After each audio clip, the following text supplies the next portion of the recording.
welcome to the third video in our Parenting and Radiology YouTube series. So our special guest here today is Dr. Molly Wong. Today's topic will be finding and managing childcare during radiology training. So if you could introduce kind of a little bit about maybe your educational background and your journey into parenthood as well, please. Okay. Well, I did medical school at George Washington University. I went to undergrad at MIT. I grew up in Chicago. I'm going a little bit backwards, then I'm going forwards. But I did family medicine residency at Cook County Hospital. Then I practiced as an attending in internal medicine about, 10 years, something like that. Then I decided to go into radiology. Not because I hated family medicine or primary care, but I thought, I really I was having a midlife crisis. So decided to do another residency. Yeah. Okay. So I did radiology residency. I started radiology residency when I was 40 years old. And Wow. which I was program director at Cook County Hospital, and like thinking about that, I was like, man, that's so scary. But anyway, so when I started residency in radiology, I was married and still am married. I had a 6-year-old who we had adopted from China, and we had paperwork in for a second adoption from China in radiology. So by that time, my 6-year-old had experienced me as a part-time worker. So, this kid was, I had the best of both worlds in that, I had part-time is pretty good.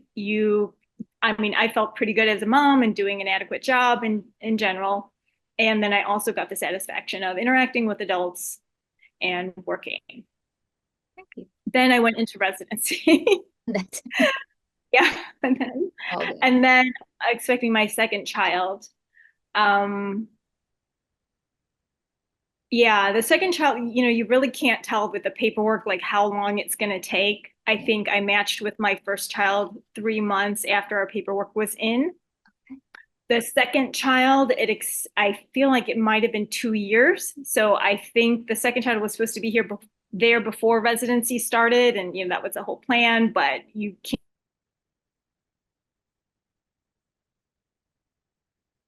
happens.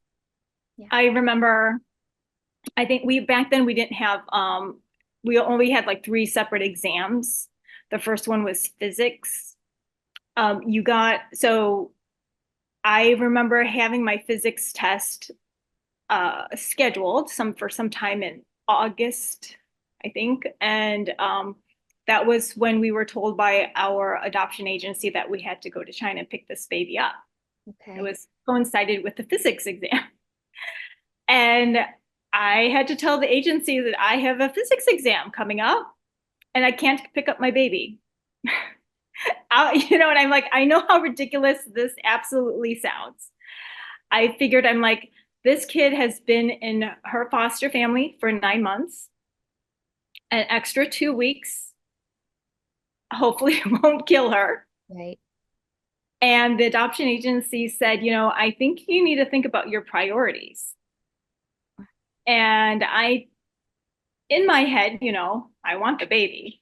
Right. So in my head, I was like, yeah, but if I fail this physics exam, I will be studying for this physics exam 1 year, and that will be the first year that she's home with me. And I do not want that to happen. I'd rather wait 2 weeks. Yeah. So anyway, Okay. that was that. Very interesting story. Yeah, thank you for sharing that. So, I just have like a handful of questions just for this topic. So the first question is, so when did you pursue options for childcare? And also, when do you recommend beginning the process of searching for a daycare if someone were to need one? Okay. Well, just a caveat to all the answers to my questions. If these things don't, you feel like these things don't apply to you, then they don't apply to you. And there is no magic answer that will solve your problem. So I think some people might think like, well, if I ask enough moms, I'm going to get the magic answer and I'm going to feel really great about my childcare. That's just not going to happen. You're going to pick and choose what works for you. You're going to experiment. You're going to fail. And then you're going to figure it out. And once you figure it out, the problem will change and you will have another problem to figure out. So I feel like sometimes people, they're thinking, they're like they're in this fight or flight fear cycle of trying to figure out how to be a great or how to have a child during residency or during training or as an attending or whatever. So then they go in this like massive research thing into like Googling the daycares, talking to all these moms and like, trying to find the thing that will soothe their anxiety about becoming a parent. Yeah. You won't find it. Actually, the only way you will find it is if you look into yourself and you tell yourself, I trust myself. It's going to be okay. I'm a smart woman. I figured a lot of stuff out and I'm going to figure it out. And once I figure it out, another problem's going to come up that's going to throw me for a loop. And that's just life. If you're in a rural area, you're in a city, like I've heard like in Chicago, for example, people had to get on waiting lists like before they were even pregnant or like as soon as they became pregnant. So it really depends. And it also depends on what your network is in terms of your friends, your family, how much money you have to pay other people fees to take care of your child. The main thing is, let's see, a few main things, but it doesn't mean the more money you have, the better childcare you're going to get. There's not a correlation. There's not necessarily, let's put it that way, a correlation between how much money, disposable income you have and the childcare that you get. And no matter how much planning you put into it, although you should plan, usually there's something that's going to throw you for a loop. That you will like catastrophize about, 1,000 things that will never have happened, and the one thing you didn't plan for will happen. So yes, do your planning, but also realize that a few things. One, your child will likely just be okay. No matter what happens, your child will be most likely safe and most likely feel loved. The other thing there's this other area that people get flipped up on. They're looking for childcare that is perfect. Yeah. Guess what? That does not exist. You will not find that. Yeah. No such you'll visit like 100 daycares and you will find a pretty good reason not to use any of them. Mm-hmm.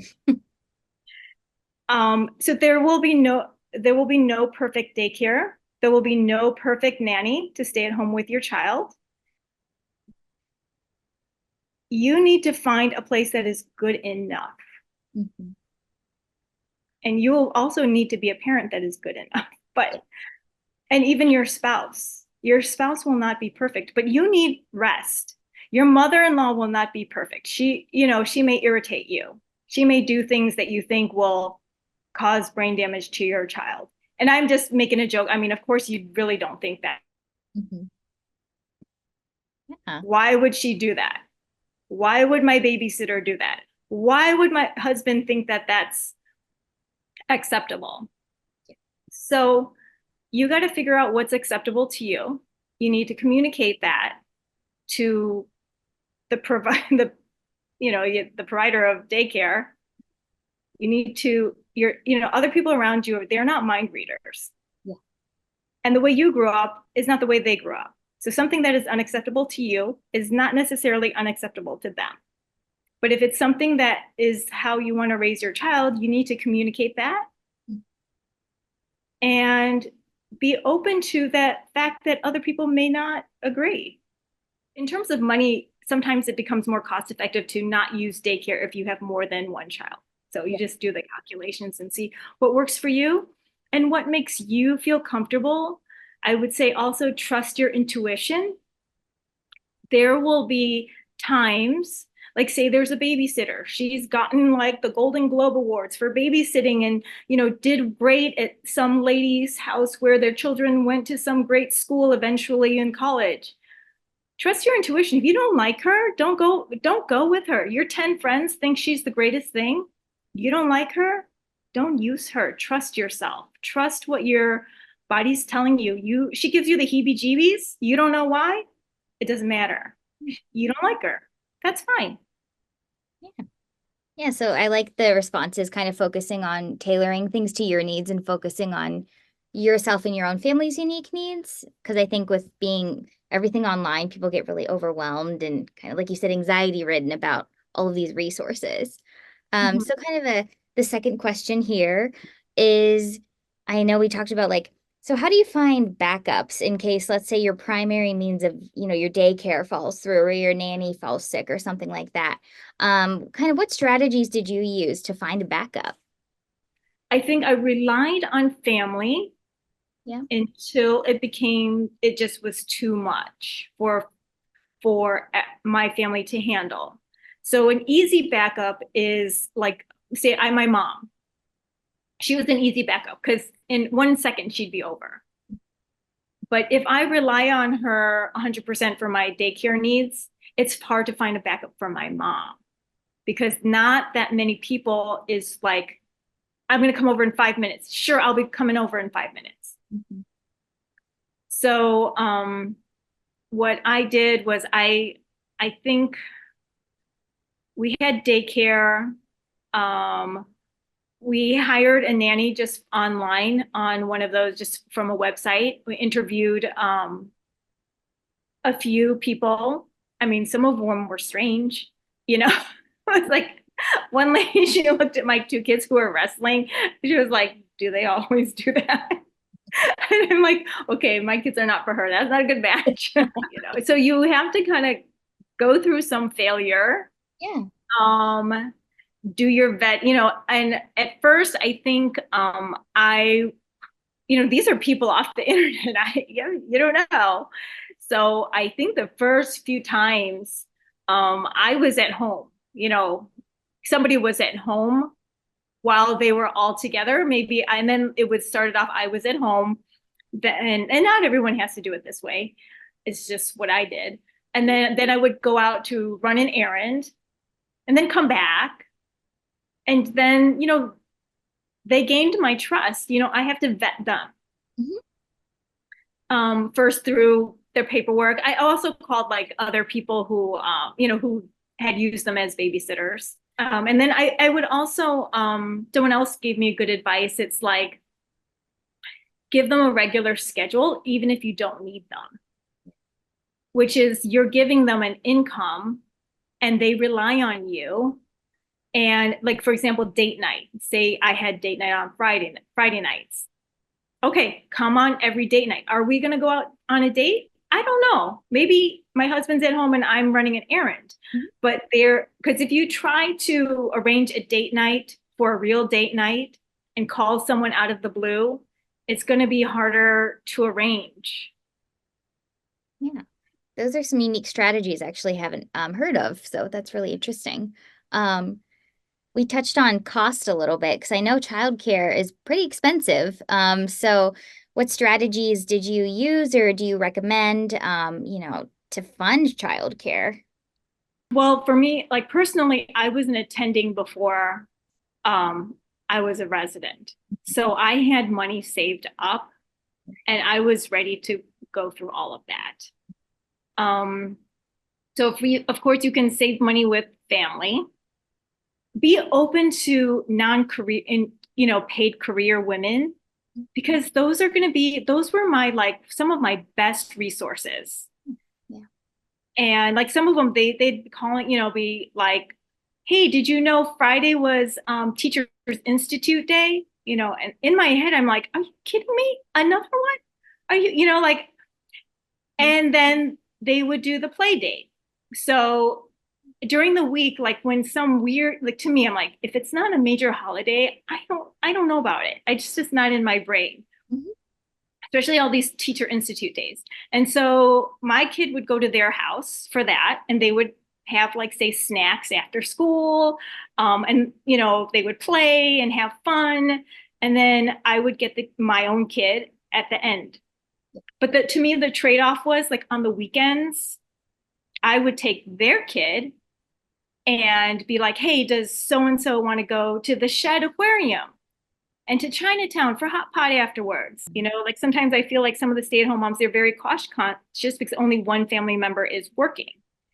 But I have a dual income. So I'm like, yes, we have the Shed Aquarium membership. We have the Brookfield Zoo membership. We have the Adler Planetarium membership. We have the Art Institute. We have like all the museum memberships. Yeah. And on the weekends, I would kind of make sure that it was even. During the weekdays, sometimes so I would call my friend and be like, oh my God, my kid is sick. What do I do? And they'd be like, oh, come over. Don't worry. She can come over. Well, I'm not doing anything.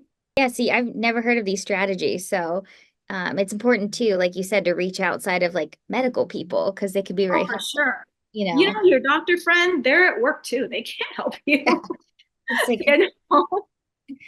very helpful tips there. So whenever your child gets sick, how did you communicate that to your training program and how do you manage that? Um, I had I had people to watch my kid if they were sick. Like my husband was pretty good. Like he could take off. Like he would communicate to his job that he had to go, or my mom, or I had a babysitter. She was awesome, or she's still with us actually, even though we don't need her anymore. We're just addicted to her food. Um, she would come in when she was sick, and she would take care of a sick kid. Oh, I had stay-at-home mom friends. If their kid was not sick, and I said my kid was sick, my kid could go to their house. So I would say,